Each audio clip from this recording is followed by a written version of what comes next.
Muscle Condition. I'm Nick Berry, my co-host Ken Starlin. Tonight we're joined by Taylor Monks from Scout Sheet, a startup out of Lincoln, Nebraska, which I'm super excited because they're our first non-digital agency guest. There you go. Taylor, welcome to the show. Thanks for having me, guys. First, before we get into what Scout Sheet does, let's talk to you first. So you're business and marketing development at Scout Sheet? Yeah, I run, I guess my technical title, we were going to go with Minister of Magic, but we thought that wasn't very appropriate. So we went with Growth Hacker. So essentially, I do whatever I can to help this team be successful in whatever way: sales, marketing, SEO, content, social, whatever I can to make Scout Sheet be successful. I just do it. Awesome. So how you're still enrolled in school, right? I am, yes, sir. I am a senior at Nebraska Wesleyan University. So shout out to Nebraska Wesleyan there, I guess. Yeah, I am. I'm a senior there. So. Okay. What's it like being a full-time student, being a growth hacker in a startup? That's a lot of. Oh, you have no idea. I mean, you probably do, right? We're all working on something or multiple things at once. And I think it's just like a testament to like my will and like just like my drive to like try and do something. Like I recognized a couple years ago in school that like football it's not that it wasn't my thing, but it wasn't going to be my future, like playing at a D3 school or NAIA school was great and I had loads of fun, but I knew that entrepreneurship for whatever reason, right, was the path I wanted to take. And I like have totally embraced that. I understand that it's going to be, sometimes 20-hour days and it's going to be nonstop with school for sure. And sometimes when I'm in a classroom and I get a call that I have to be on, like I just got to be like, hey, I got to go to the bathroom real quick and jump on the phone and be like, hey, what's up? Talk to them for 5 minutes and then get back in the classroom. So I think that's just something that I've gotten used to. And thank goodness Wesleyan's a small school and is willing to work with me because they really support that as well. So I've gotten a couple opportunities to fly to some startup weeks that they're paying for to go out there, and I'll be missing a week of school. And at UNL or a big college, that would not fly. Where at Wesleyan, they're like, hey, these are the things we want your students to be doing. So I'm really thankful for that. That's awesome. Sounds like they've got a pretty good handle on making sure that the students do more than just classroom work. Oh, absolutely, for sure. That's awesome. So you used to play. Well, you played division. It's a Division III school. Yeah, it was NAIA, and then they just went down to, I guess down up, I don't know, the same level to D3. Yeah. So. Okay.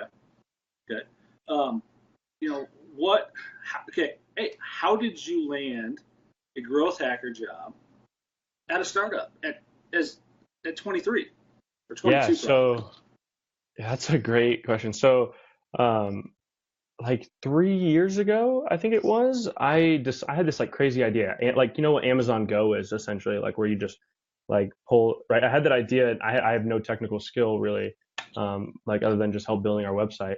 I had this crazy idea to, do that. And people looked at me and they were like, that's not possible. And I pitched it at a pitch contest and we got second place and that was great. And then I took a year and kind of learned more about it and then pitched it again. And we actually won and got to go to Estonia. So Wesleyan took us out to Estonia and we got to work in companies like Skype and TransferWise and Pipedrive, these like unicorn companies that were just like, this is what I want to do.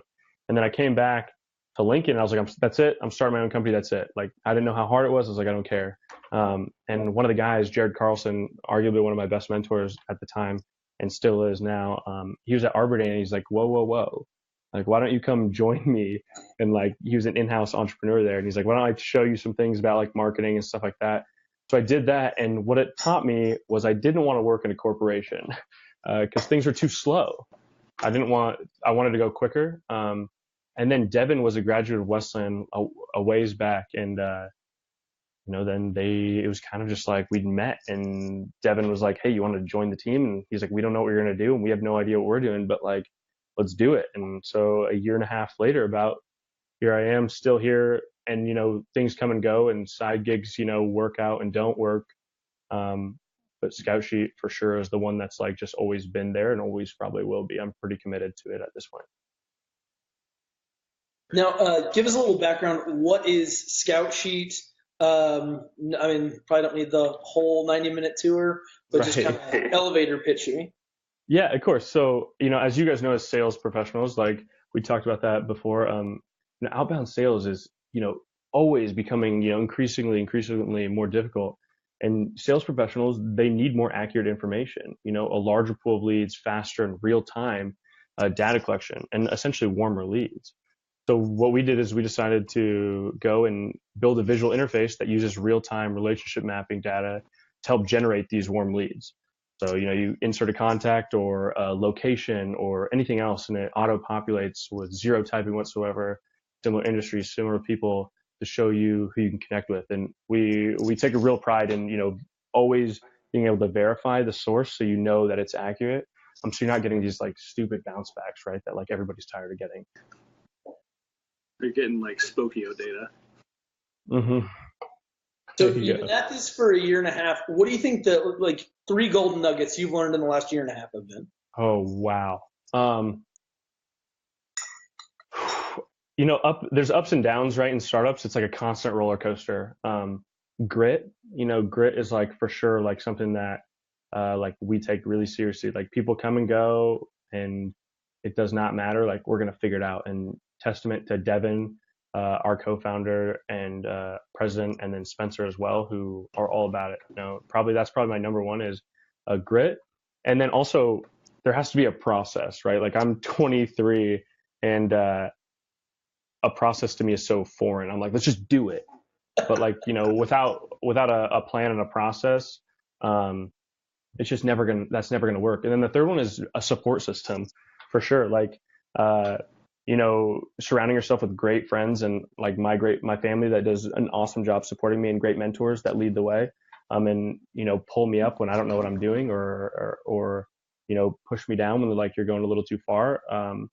That's probably my 3: grit, like process before go, and then at the end of the day, like support system to help you ride those waves really.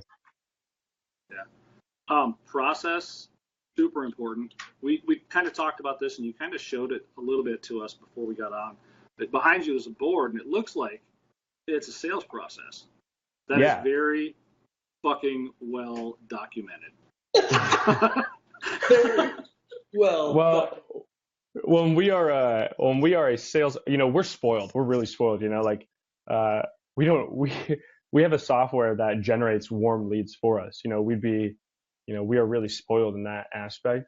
But we want to get to the point where if we push out $37 in marketing ads on this platform, it's going to generate this many qualified leads. And that's really important to us. While some people think, like, hey, we're just going to throw it at the wall and see what sticks. We're very data driven, and that's really important for us, because we know that in the long run, if we can analyze that data and then move forward on it, it's only gonna help us and be more effective in the long run for us. I like that. My brain is not working tonight. Sorry, Ken. You're good, man. So I've got a question. So you're 23, you're in college, you're doing classes, you're hopping in and out of classes, you're doing all this stuff. We talked kind of a little bit before. I'm sorry you guys missed a wonderful talk before the show, where we were getting a little background on Taylor about all the social media you're doing. My biggest question is, what is it that keeps you doing it? What's the future? Why is it that you're putting yourself through this? Because you're 23. There's a lot of people that are saying, oh man, you got all the time in the world, coast. But you don't, and you're driven, and you got the grit, which is pretty exciting actually for us. Yeah. So again, I think that goes back to like my mentors and like the things they've instilled in me, like just go do it. Right. Like, to be successful in entrepreneurship, like we always talk about this, Devin is like, feeds me. He's a great mentor for me. And, to be successful, you need like 3 things, and you need time, quality, and money. And as a college kid, I have 0 money, but I can't do quality work and I have a loads of time on my hands. I have all the time in the world. I have no kids. I have no girlfriend. I have no mortgage. I have no responsibilities whatsoever. So for me to wake up and work as hard as I possibly can on something I'm really passionate about, like startups, I just keep coming back because I think I love the guys I'm with. I love the idea, and I know that I guess it's cliche, but like I'm still young enough that I truly believe like like we could do something like really awesome. Like we could really disrupt a huge industry, and like that's something I want to be a part of. Well, and Gary Vee says, the one thing I take back from Gary Vee all the time is life is really long. I turned 39 this month, Monday. I turned 39. I don't feel like I'm almost 40. I feel like I'm 25 still, except when I eat like 15 boneless chicken wings, and then I feel 40 again. But otherwise, like I don't feel like one of those old guys. I don't feel like what I thought my dad was when he was 40. Yeah, my uncle at my sorry, I didn't mean to cut you off there. Carry on if you. That's okay. My uncle at my graduation, my high school graduation, he talked about like time, and he like put up a ruler, and he like marked at like 2 and like like I don't even know if it was a half. It was like two and like maybe a quarter inch. And he's like if your life was 12 inches, like this is where you're at. Like you're only at like 2 and like a quarter, and like you have like the whole 10 inches left to go.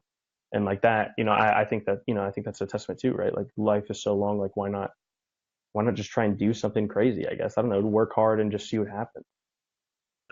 Well, I tell my girlfriend and my friends all the time. I don't think I'll ever retire. I'll be one of those people that has to do something I'm passionate about until the day I die. Because the day I stop, the day I'll be done. Yeah. So I can agree with that.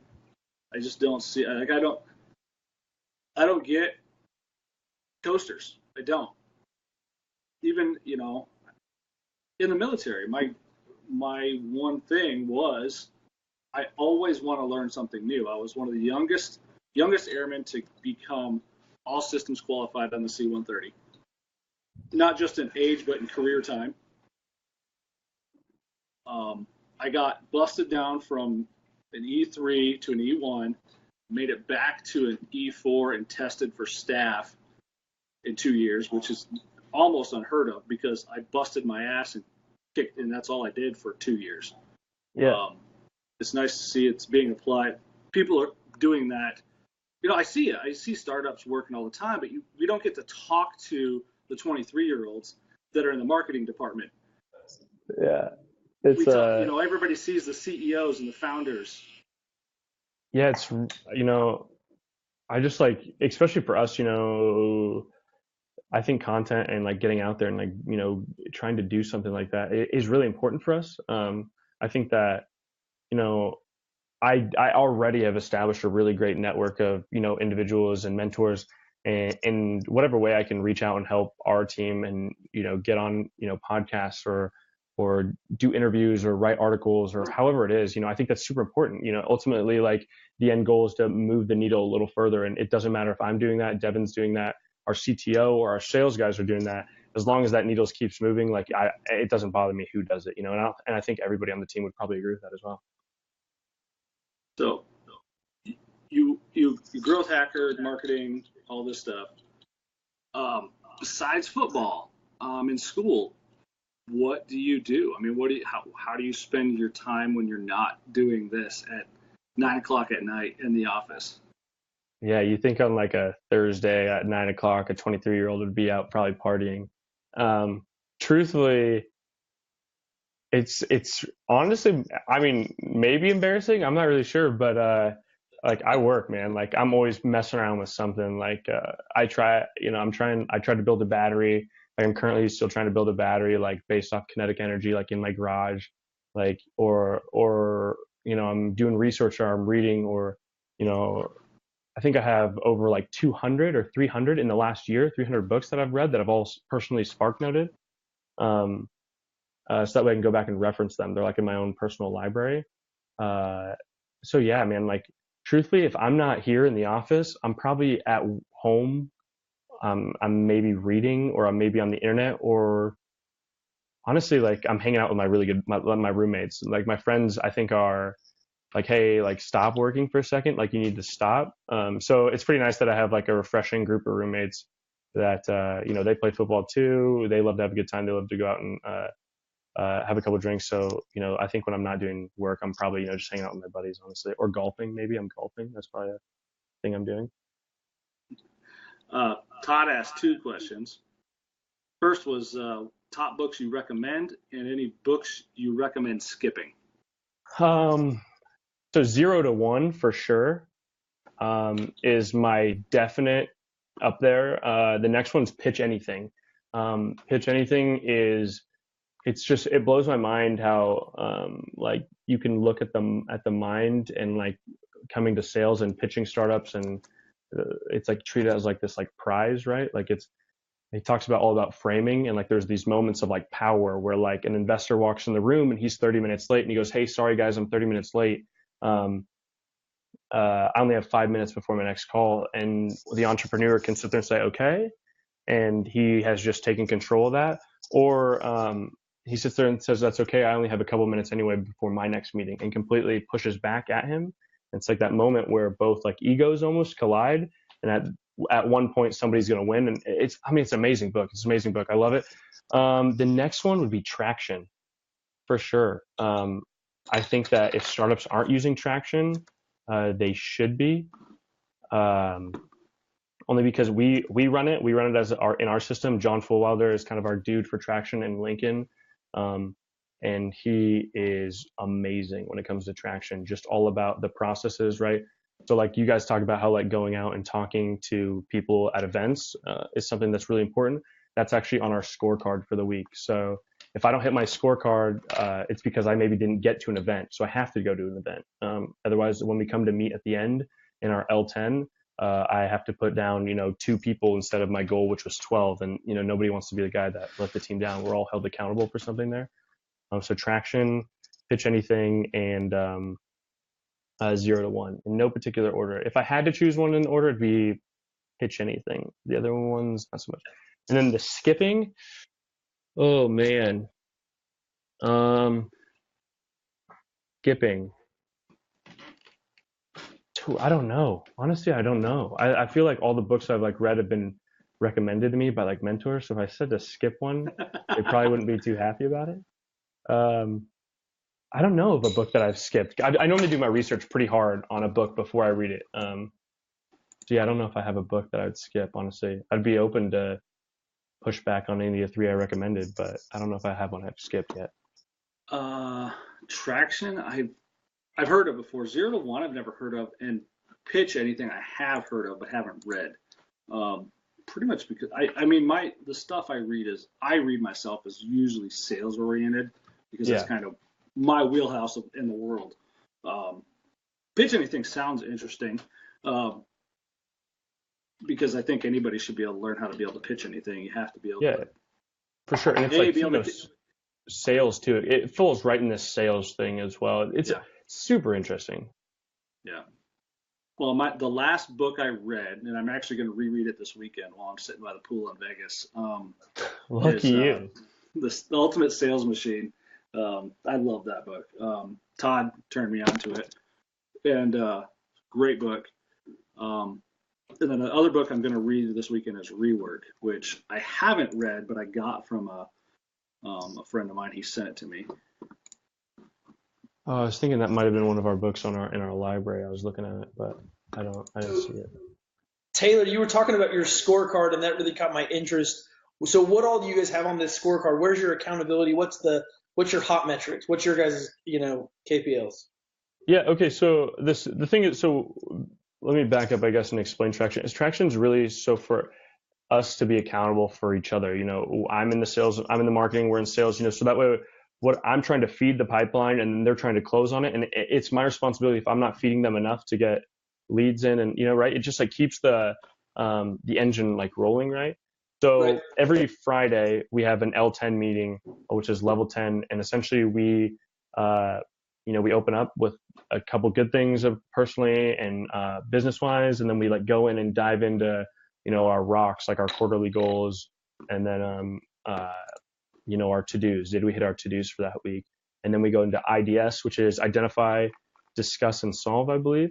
So we identify issues that have gone throughout the week. So maybe one is, we're not getting enough website traffic. Okay, why are we not getting enough website traffic? And then we like try to hash out those issues and then set to-dos for the next week. So that's part of the L10, right? So like it's just setting our agenda for the next week.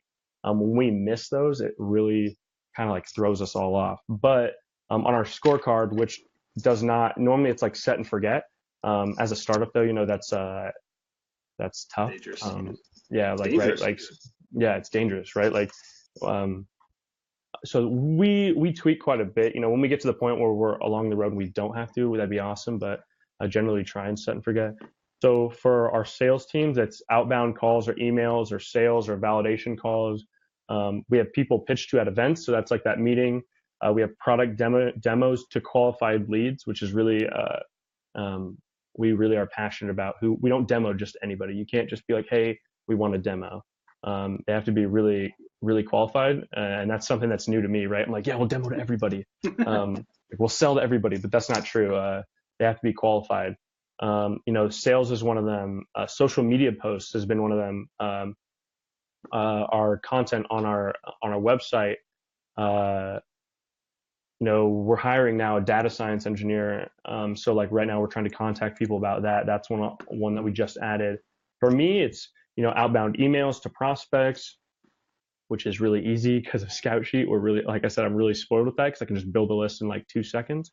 Social media posts, and then again, events. I'm doing the qualifying. So I have qualifying the leads, inquiries from our website form, so on and so forth.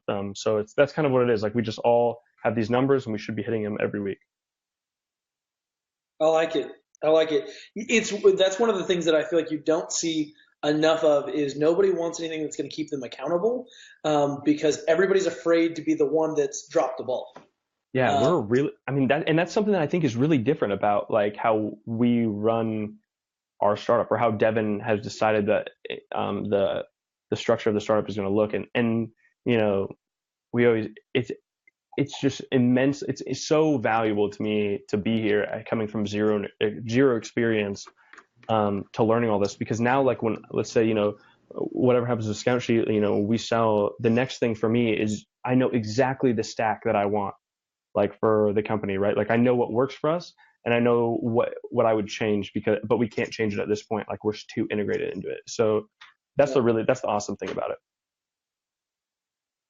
And how many employees do you guys have? It sounds like there's quite the team. So just trying to get some structure. Yeah. So it's me. So Devin was our founder and present co-founder, and then Spencer Farley and I got brought on about the same time. He was technical, and then we hired a sales professional, James. He just moved back from Colorado. He's been instrumental in our sales process because Devin and I are somewhat like-minded, so we're kind of just go for it. But he's very process. So that's really nice. So it's us four, and then we have our kind of I can't remember what Devin calls them. There's something like intermediate adults, or I don't know, whatever, that are like kind of looking after us, that aren't technically part of the team, but we work with them. So there's, I think, 2 of those. So there's 6 of us in total. Gotcha. Did you guys and then we are hiring a data scientist, which is awesome. We're super stoked about that. But our team is so different, and my mom would always talk about, it takes like all types of people to do something. Maybe that's just my mom, I'm not sure, but that's kind of what she used to tell me. You like to be like, all right, mom, yeah, whatever. And when like you first start trying to build something, you try and go after people that are like you. But the great part about like what at Scout Sheet is we are so different. There's tension, but it's always great because nobody can just say like this is it and everybody jumps on board. It's like, well, why? Okay, are we doing this purposefully? Like this can't be a mistake for us. That's really great. We have like a nice wide spectrum of people and like attitudes and just ways and processes of thinking, which is awesome. I like that. Yeah, it's too easy to build a team of people just like you. You're right. And you end up just kind of going in circles sometimes because everybody just says, oh yeah, that's awesome, instead of going, that's fucking stupid. Yeah. I mean, you have to. That might be why I'm not on a team. We make a good team because we're both assholes, so it works. Yeah. Each other accountable. It's great though, right? Like, it's like there's always we never are like at each other's throats, right? But like if there's not tension, then we're probably not doing something right. Like just because in the way that nobody's pushing back on you, and that's how things fail, right? Like there's always should be like, okay, why, how are we doing this? What are our criteria for success? Like let's really white dock it out before we go. And credit Devin, and also majorly credit Spencer Farley for like instilling that process in our team before we do anything. Now, and one of the things that came up in the comments was you need to hire a social person, and that's kind of what you're doing in the marketing side of it too. Now, tell us a little bit about your. I mean, you don't have to give us the glow gold nuggets you don't want to tell anybody, but tell us a little bit about your social presence and kind of you were talking about making social posts and all that stuff. What is it that you're doing every day or every week to keep yourself accountable? Is there any way I can see these comments, or is that not, I don't know how to just. You can't on here. You've actually, so we've pulled up a side window. Okay. I've got Facebook right there. No big deal. That's just all you gotta do. You can see them. You just have to pull up another window. Okay, cool. The question was what we should hire a social person, or how do I like streamline that? So the question was you need to hire a social person. I'm asking what do you do because you're the social guy. We definitely don't need to hire a social person. I'm just kidding. I mean, maybe at some point. That's definitely not in our. It's not to say that we never would do that, but truthfully, Buffer. If you haven't heard of Buffer, maybe that'd be something that you definitely want to do, because my social media is all automated now. So I am on weekends. I'm reading, and I push it to this app called Buffer, which is free. And basically, what it does for me is I set times throughout the week to post. So then I'm posting consistently throughout the week, so that really streamlines. So during the week, I'm 23. I'm on social media, right? I'm still adding to that queue of articles that I want to read, or that I read and then I want to post about. But I'm never actually on social media during the week unless it's for my own personal use. So I'm normally stacking that funnel on the weekend. Fair enough. Did I get some pushback? I'm waiting for Sarah to have a coronary. Sarah just said she was giving you shit. You're good, man. Yeah. Here's the thing. She looked at her Facebook page. Yeah, sadly, Buffer does not go to Facebook. You check my Twitter and LinkedIn, and we'd be pretty good. Here's the thing. Facebook don't automate. Ever.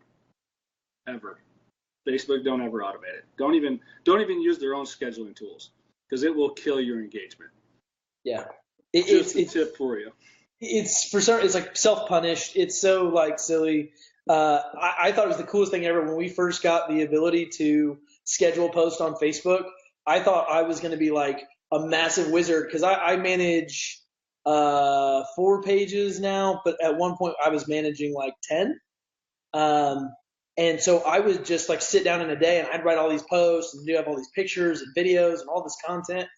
And then I would have all these ads that were always running, and I like would check them and be like, why is nobody seeing this? Why does 16 people see my shit?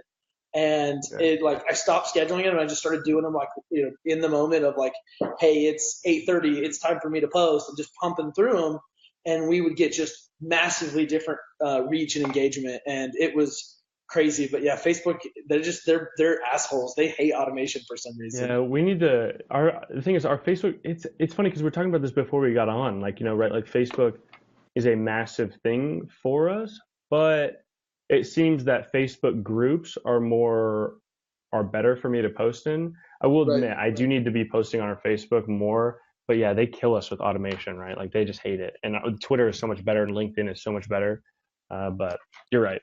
So Sarah, you're totally right. I'll fix it. I promise.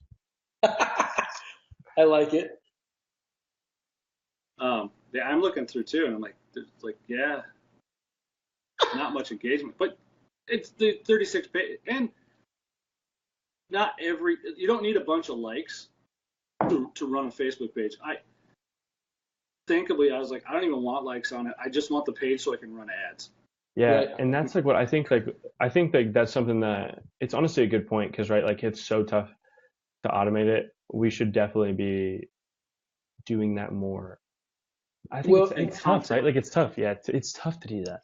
yeah. But it's like, yeah, I guess it is one of those things. Hey, check back in like a month, and we'll just be going crazy on Facebook. I'll just dedicate my whole life to Facebook. I like it. Now, see, so you have a whole group of people watching this, and we're now going to hold you accountable for this. Yeah, there you go. There's my traction goal. You More got 30 Facebook days. posts. More So, Facebook posts. And Well, more engaging Facebook posts. Yeah, it's true. Yeah. I need to move it off my personal, and that's what is it. I'll turn this on you guys because maybe you guys would have a really good answer for this. Do you think that it's more effective to post on your own about the company or post on the company's page? Because I think that like when you're posting on the company page, right, it's tough to get people to believe it's honest, but when you're posting it as you, they listen more. Is that, like this micro influencer kind of thing? I can appreciate that. Oh, go ahead, Nick. Go ahead. So It depends on the voice. There you go. Go ahead, Nick. Go ahead. Nope, you go. So where I'm going, so I have always believed in post to the business page and share from there. And I've always been one like, well, I'll comment like, hey, wrote this today. Hey, did this today. Hey, it was awesome. Hey, it was fun. Whatever. But one of the reasons I've always done that is I do not ask anybody to like my shit. We did push for YouTube, but like our Facebook page for this, we've not really asked it. We invited probably 25 people to start with, of just people we've been talking about this with, and we're like, hey, we're doing this, come check it out. But there's a big aspect of taking it from the page and sharing it, and just sharing your story, saying, hey, this is something I'm doing, and hey, this is something I'm doing, and hey, this is something I'm doing. And it's just a different level of a different side of engagement, I think. Because it's you sharing that, saying, hey, this is me. Yeah, I totally agree. Like we definitely need to push on Facebook a little more. We have been more focused on like, LinkedIn, Twitter, but you're right. It definitely needs to start happening over the next month for sure. Content's such a long haul too, which is the most it is a annoying long part. haul. It's super long. Here's the thing I found with Facebook. It depends on the voice that you write it in, the content, okay? If you just post pictures, you're not going to get a ton of content because startups are cool, but nobody wants to see. I mean, that's just how many pictures can you take of a screen or something? Right. Sarah, it looks like we almost had a Facebook fight. Oh. Between Sarah and Todd. Sarah's right though. Video. If you guys can start doing video, we're getting a ton of engagement on these. And this is, I mean, we've never run an ad. We've never asked for likes. We get people on who have an audience, and that's the key to it. Get some video, even if it's just you guys talk. You guys drop an iPhone on a tripod during a meeting, and record it and document it. And document. Don't create content. Don't create. Document. If you guys can do that, you'll see really good engagement. You'll see lots of people start engaging with the stuff you're doing. Engage your audience. Get on podcasts or start your own podcast.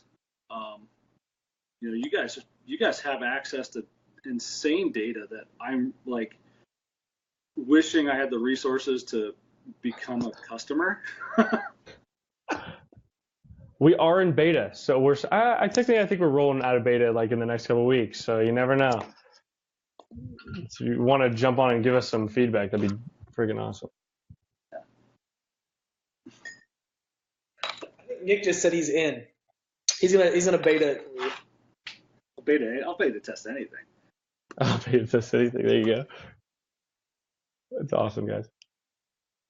But so, and one of the things that like kind of go to, Nick is like my like go-to resource, especially for like B2B stuff, because Todd made a comment, B2B, Facebook doesn't work for B2B, and then obviously everybody's kidding about that because Facebook works for everything. But like one of my favorite parts is like B2B on Facebook is tough because your primary clientele is a business. And so if you can't market certain ways, it gets really tricky. And so it's like, okay, well, what content do my customers want to see? And my favorite thing that I tell everybody is I market like I want to be sold. So if I was that B2B sales rep, just what content would I give myself? And just think about that. Like every time you do something, be like, hey, would I be responsive to that? And hey, thank you, Sarah. But hey, is this something I want to see? Is this something I want to read? Nick sent something or tagged me in something or shared something to me the other day. And it was like this breakout. It was like, if your friends start a business, this is what you should be doing type shit. And like that, it like resonated with me. It resonated with him. And it was like, okay, yes, this goes on the page. We're going to give credit to the people that wrote it, but this goes on the page because this is the stuff that I want to see. Right. And that's the same with, I wrote something Wednesday and we put it out there for our workshop Wednesdays we're starting. And I wrote something I want to read. I wish I could have read 10 years ago. And it's all about just talk to yourself almost, and you will be amazed at how many people you will resonate with. And just people will start to pick up your shit because you are a business, and there will be a time where businesses are going to start trying to sell you. Yeah. That's a great point. Honestly, it's a great advice. That's great. I wrote it down on our whiteboard over here that's what I was doing over here. Yeah. Well, and here's the thing. I have a really, really good friend of mine, and I hope he's fucking watching so he hears me talk about this. We were sitting at lunch a couple weeks, and I said, dude, you guys need to be either referring people to me to teach people how to market on Facebook, or I need to also be doing some work for you guys. He's an MSP, he's a managed service provider, and he looks at me and he goes, nobody's on business to business that would work on Facebook. I said, you don't market to businesses ever. You never ever. Marketing is never, even B2B marketing is never about fucking businesses. It's about the person who makes the decision, or the person who can get your foot in the door to the person that makes the decision. That's who you market to. You don't. I sell credit repair. I don't market to credit repair clients. I market to loan officers, and I also market to the processors. Those are the people that send me customers. It doesn't matter. When I sold advertising, I was more concerned about getting in the door of 10 years ago when I was selling advertising. I wish I had Facebook marketing. To be able to market and generate content and put it in front of a person based on a few demographics and know it's going to that demographic, not just blasting on the radio or TV ad, is just amazing. And it's so true. But in that lunch, I looked at him and I said, we're in a Chinese buffet. I said, look around. Every person in here, including you and I, are on our phone. 90% of the people here are either on Instagram, Facebook, or Snapchat. So true. Pick one and market there. Yeah. To the people who make the decisions. It's great advice. So that's the business to business. You're not directly selling to the business. You're selling to the salesperson, the sales manager. Well, it's just like you were talking about, Taylor, you were talking about posting in pages or in groups, sorry. Nick and I are huge group fans because a group's a community, man. There's the best thing you can do is become a part of a community and then just try to help people. Yeah. If you, and then you made that comment. Yes, Peter, I think we all wish we had Facebook 10 years ago. But yeah, I mean, it's like groups and community is where it's at. And so especially with what you were saying, like I absolutely am not telling you when we tell you go to Facebook, we're not saying to get away from groups because the community is where it's at. And we're both huge proponents of the community. He's a little bit more of a Reddit community guy. I was a low-level Reddit community guy, but Facebook groups, man, it just makes life so much easier. Yeah. And there's probably a market for you guys on Reddit too. That it's another thing you got to keep up with. Yeah. Learn. Yeah, there you Reddit go. can be vicious. I believe that. My very first day on Reddit, I got my account banned. Really? Like that. Oh. That fast. One post, done. That's crazy. So, I mean, it's Reddit. I learned Reddit real quick. I had to learn Reddit. When I was running Thankably, I learned Reddit. And I love Facebook groups. I know I can sell pretty much anything inside Facebook groups because it's about being part of the community. It's about providing value. There's a group of 14,000 insurance people. I'm one of 3 vendors in the entire group. For one reason, I'm good friends with the people who started it, and I don't sell in it. When people ask about credit repair, I just answer their question. I don't say, let's get on a video call, let's get on a call, or let's do this. This is what's going on. So eventually, as you do that, people start tagging you because you're the expert. That's honestly a great point. Instead of coming in the group, Ken and I are both in this group called Entrepreneurs Roundtable, and it's super salty sometimes. But it's you can't come in and drop a link. You will get decimated. You got to come in and you got to hang out and you got to comment and you got to, before you I think before you even try to offer value, you just have to integrate yourself into the community. And that's really any group in any community you want to be a part of.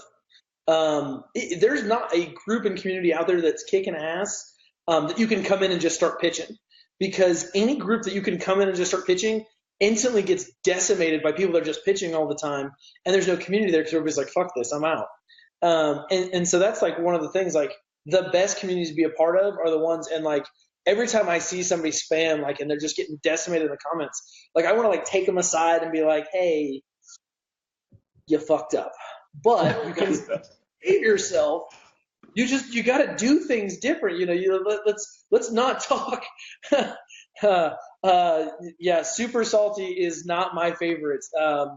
But there's just an aspect where everybody, like, you can come in and drop a link. It's going to make your day suck and you might get kicked out of the group. But like, I almost hope that everybody that gets kicked out comes back and is like, okay, I fucked up. I'm sorry. Now I'm here to just be part of the community. I apologize. But it's so hard to come back from that in social media because we're moving at a million seconds a fucking day, that you see one guy piss you off and you're like, nope, fuck that guy. Yeah. It's true though. Yep. Very true. So what do you guys you guys are in beta. You're about to roll out in full version. Yep. What's your next marketing step? So for us, it's really, I could turn around, honestly. I don't know if you guys can see it, but so we've kind of identified some platforms that we're going at.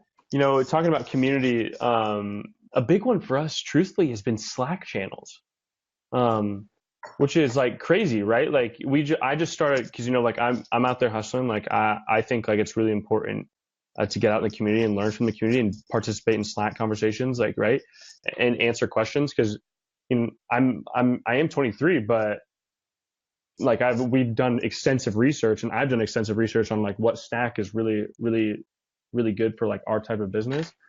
So like participating in Slack channels, and then we posted in one Slack channel and got like 5 really good leads, like from like a Portland Slack channel. Just be like, hey, like we launched our new website, like you guys want to check it out? That'd be sweet. Like give us some feedback, and then like right away people just were jumping on that train. So that's kind of like something that we've been messing around with. Honestly, we believe that business happens outside the office. So like we've been getting to events. Financial advisors are massive, right? They're looking for like connections. They want to uncover all their clients' connections, right? Like visualize the 6 degrees of separation, which is essentially what Scout Sheet does for them, and makes those leads just insanely warm. So getting to events and like getting our business cards out there and talking to people, picking their brain, and kind of like holding that like prize back, like that we talked about, is like, hey, I want to see it.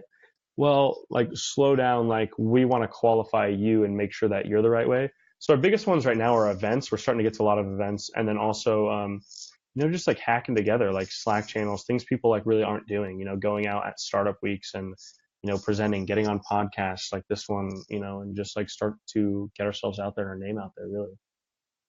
Well, and it makes sense to get on podcasts and video casts like this and stuff like this because we're Facebook Live. This will exist on Facebook forever. When we're done, we're gonna upload it to YouTube, which is also gonna sit on our website. So there's 3 places. Plus, when I finally fix the fucking podcast stuff and get that working, that'll be live, which will probably happen tomorrow. So I mean, it makes sense that businesses should be doing stuff like this. That's part of why I wanted to do this, is to provide a platform to let cool people talk about what they're doing and give them something that's going to be long-term value for them. And I think like the conversation aspect is like so like, I guess, looked over, right? Like even now, right? Like I'm on this podcast and learning like document, not create. Let's get on Reddit, let's voice and content, like, right? Like those to me, like that's just as equally important as getting on here and learning from somebody that's so much more experienced than I am. Like, and I think that's like what some founders, they almost become, I wouldn't say, I can't really think of a lot, but selfish in a way. They're like in their bubble, worried about their own startup, which is great. Like that's what you have to do.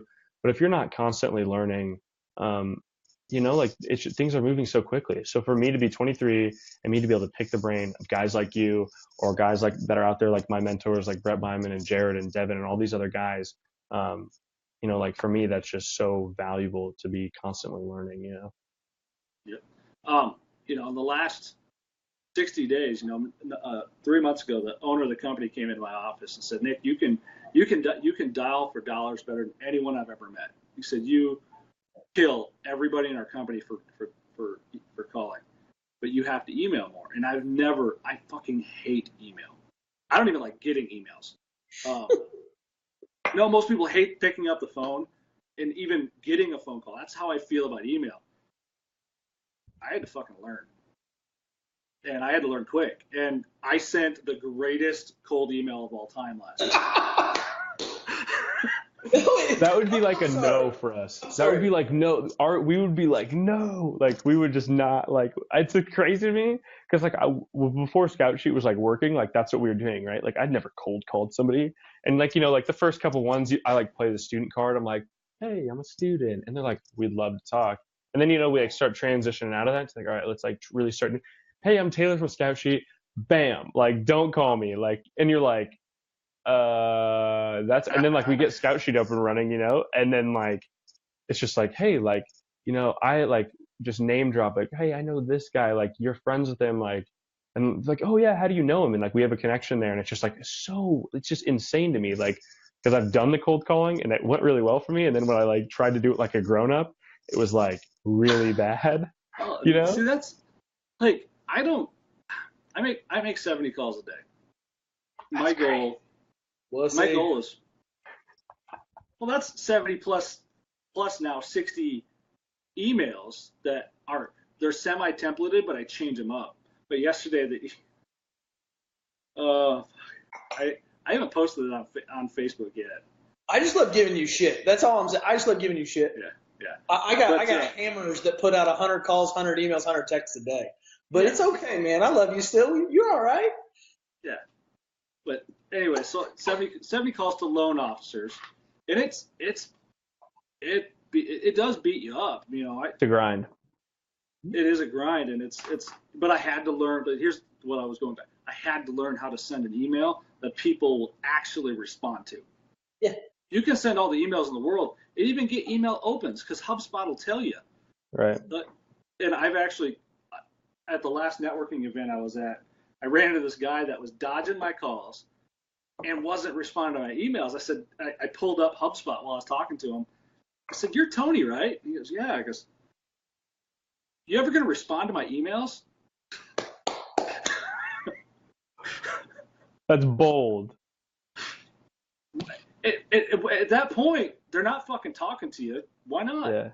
Well, and my favorite thing ever was I was getting a guy to make phone calls, or actually it was a gal making phone calls, and she's like, I got off this call. I really wanted to say this, but I didn't, and I said why? Because he's never going to answer the phone for you again. And she's like, but that's like, it's so like, what if he gets upset? And I'm like, and I don't want you to be a dick on the phone. Let's not take that wrong. I don't want anybody to be a dick on the phone. But if you think you've got something that's important to say, for God's sake, say it. If it's bold, Yeah. it's bold, but just say it. And that's Nick's greatest cold email ever, which I find it hysterical. I'll have him post a screenshot on the page. I think, did you post it last night, Nick? I posted it in the group in Entrepreneurs Okay. Roundtable. I didn't. So you're going to post it to the page after this because it is a spectacular cold email. Like if and here's the thing, like if one of my people I work with, if they would send that email out, I probably would pull my hair out. I'm gonna be honest. I'm gonna be like, oh my God, what did you just do? But here's the thing, and this is what Nick and I had this conversation because we talked before he sends most emails because he's like, check this shit out, it's so cool, and I'm like, yeah, all right, that's pretty good. It's about starting a conversation. If they respond to it, it's the greatest one ever. If they don't respond to it, we keep going. That's all there's to it.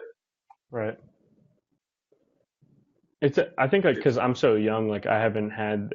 It's funny because like we talk and I'm like I'm not good at selling, and people are like, but you'll get on the phone and talk with anybody, right? Like I didn't know you guys before. I just commented. I was like, yeah, I'll do it. Right? Like I'll just go for it. And like I'm not like that's just not my like. I think I can like build the relationship and the trust, but the selling is something that like it only gets it's like over time, right? Like eventually I'm going to learn how to do that. And I'll be very thankful for the tough things that Scout Sheet will teach me along the way. But when that happens, I'll be excited. But at this point, like I'm just like I am not a salesman. Like hands up. Here's the funny thing is, in business to business, you don't have to be the greatest salesman in the world. Some of the most productive business to business salespeople I've ever known couldn't close a car deal ever in their life. Okay, they couldn't. They're not closers. But like me, I'm not an effective closer. I know that. Where I win is the patience. I will grind on that person until they tell me to fuck off or they buy from me. Yeah. Fired I'm up. definitely a relationship person. Like I'm more of just like, hey, like let's just chat, like let's just talk, like let's just, because like I said, like it all comes back to like me being 23 and like I'm just open to learn, like whatever you have to say. I would more say like, I heard this from somebody a while ago, like I'm not an entrepreneur, I'm an opportunist. And that's like I would almost say that about myself, right? Like I'm not in a niche. Like I just want to learn, and whatever opportunities come up from that, I'll be blessed to jump on one if I'm passionate about it. Fair enough. I mean, if you go through my call logs, you'll see I make the rounds through the same people every month. Eventually, they'll send me a referral. Yeah, that's Eventually, the way to go. If I send you a referral, will you stop calling me? That's the best. So, yeah. So we're at 9:54, and we have 2 questions for you. Yes, sir. First, 2 final questions. 2 final questions. What is your definition of hustle?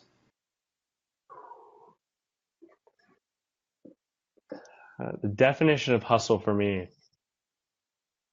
There's a lot of people that are all talk. They're entrepreneurs. They'll go out there and they'll say they're there and they'll do these things and they'll be on their computer or they'll be in the office. But like my definition of it is getting out there. Like I said, like 2 years ago or 2.5 years ago, like my life changed. I was like, that's it. Like I will be at every event. Like I don't care who knows me. I'll be the annoying kid that emails an entrepreneur that he ignores, and I will email him again and again and again until he'll sit down with me. And that's truthfully how my best relationships have started. Is my arguably one of my top 3 best friends now. He was the CEO at Noble and president there.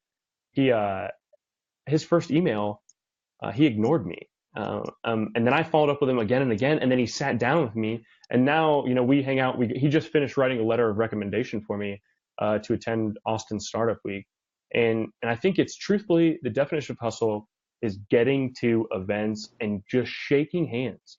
Like just be there, be annoying if that's what it takes. Like people are gonna notice you. It's like good. It's like, what is it? Good press or bad press? It's all good, right? Like just get out there and get your name there. And truthfully, like I don't have a resume because of it. I refuse to create a resume at all because then I know I have the opportunity to apply for a job instead of make one or find one for myself. I look at my resume and I go, who the fuck would hire me? Yeah, right. Like I'm not creating a resume. I will not do it. Like my friends like, create a resume, send your resume over. I'm like, nope. And they're like, you don't have a resume? I'm like, nope. I've never applied for a job. I've got asked to work, and it's just because of hustling, meeting, you know, building a relationship and getting yourself out there is really what it's for me. Awesome. I love that. The other question is, what is one tool that you could not do your job without? I probably can't say Scout Sheet. I was gonna say I probably can't say that, can I? I was waiting for you to, actually. It's okay though. If I truly believe that if you're a sales process, like you're doing direct sales, B2B sales, you should be using our platform. But what I can't do, mine, does it have to be a physical thing or not? Support system for sure. I think that's so key. Like my friends, my family, like, you know, try telling your mom that, you know, I'm not getting a job after college. Like this is what I'm doing. And, you know, right? Like she's like, okay, like, I'm starting a company, like that, like, you know, for like your mom and for her to like finally, and you know, like these mom tests, right? Like your mom is supposed to be like, this isn't like, these are great ideas. These are great ideas. Like my mom will be like, these ideas are shit. And then like you come to Scout Sheet though, and she's like, this is a great idea. And you're like, okay, wait, is this like the mom test, or this is like she's real about it? And to have like a support system like my parents, you know, I have my mom, my stepdad, just an hour and a half north that I talk to about every day, and then my dad who lives over in England, and Aunt Sarah in Australia, in Melbourne, in Australia. You know, having a strong support system and my mentors to like really just drag me through the weeds, like when things aren't going well, like that's the most important thing. Like that's just got to be right. Like I think that is like, because it is such a roller coaster. Like, you know, that's probably one of the best answer I think anybody could come up with. I couldn't do Hustle Condition without my girlfriend's support. Without, you know, if I have my daughter on Thursday night, she'd make sure that Izzy's in bed or stays in bed, or she takes care of her, so I can come and do the show. If I want to do something crazy that's not going to bankrupt us, she's on board. Yeah. And I think that's the ultimate goal, right? Like, you know, I think like PayPal, I'll keep this short because, right, PayPal, they built this mafia, right? Like the PayPal mafia. Like these guys were geniuses and they could have started any company they want. But instead of like going for those temptations, they all supported each other, grinded hard, and come out with one of the greatest products ever at that time, which is PayPal. And then they left and started YouTube, like Google, right? Like Yelp, SpaceX, Tesla, like the list goes on. And that's like true. Like stay, like that's why I won't leave Scout Sheet. Like you stay to what you know, you stay to who supported you and your family, your friends, and like your great mentors. And like eventually, instead of all dividing and conquering, like work together, conquer one thing, and then sit on each other's boards and work together for the rest of your life. And what I love is there's so much aspect of the people you have around you. One of the previous episodes we talked about it, and I've got a feeling you're not there yet, but you'll come to it. where you've got people that you think are on your team that you're going to have to start to wean off, and you're going to have to, basically you have to, it's such a wild ride of figuring out who's actually supporting you and who supports the idea of you. Right. One of the best things ever, and I don't even know if my wife is still watching because she's probably asleep. But like one of the things that I told my brother when my brother was like, "Hey, well, he's like," because we were talking about getting married, and I'm scouting it through my brother who is kind of been my mentor most of my life, and he's like, "Are you sure?" And I was like, "This is the first girl I've ever been in a relationship that does not make me want to be this, not fit in her bubble, but be a better version of myself." And that was that support that she provides that we get to do crazy shit like this. Yeah. Ultimately, that's the end goal, right? Yep. So yeah, there's definitely an aspect of finding the people that truly support you and keeping them close and not letting them go and doing wild shit.